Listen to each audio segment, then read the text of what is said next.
Terwyl 'n gebedsgroep by Kommetjie Saterdagoggend bymekaar gekom het om die seën uit te spreek oor kreefvissers en duikers en te vra vir hul veilige bewaring die seisoen, het Marius Groenewald by Malco Bay, naby Lammertsbaai, tevergeefs toegekyk hoe sy jaarlange vriend, die 28-jarige Emile Viljoen, in water van skaars 2 meter diep verdrink het, terwyl hulle besig was om kreef te soek. Dit is die tweede slagoffer van verdrinking sedert die kreefseisoen op 15 November oopgemaak het.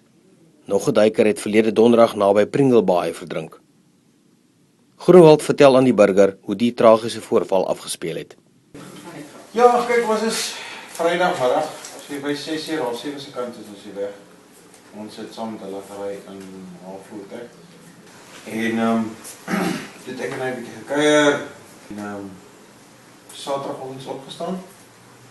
En toe sê ek maar ons goed vir mekaar kan ons moet gaan duik. En so by 10:00 se kant is ons weg. Toe is ons omtrent so 11:30 in die water in gewees. Ons het oor 'n uur lank rondgeswem. En dit ek het hom gesê maar hoor ons raak 'n bietjie diep, ons moet 'n bietjie vlakker gaan ons vlakker. En toe seker was so 5 minute en toe ewe skielik hoor ek hy roep my net.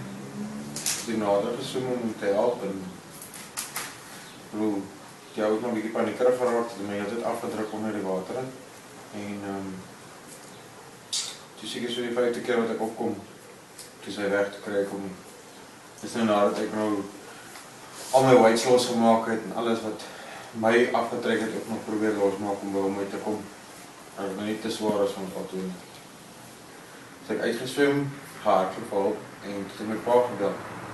Toe daar ou op die rotse die polisie gebel. Die polisie het daar aangekom en het gesê ek mag nie in die water gaan nie, want ek wil om te gaan soek het.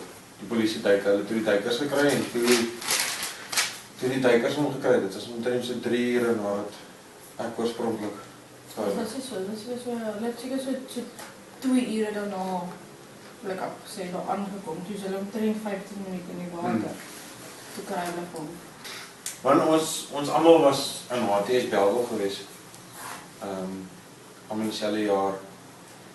Ja, hulle sê ek moet seker nie myself verwyd nie en ek dink baie keer moet ek kan nie sê ek moet sê ek wens ek kon nog iets gedoen het, maar daar was niks meer om te doen.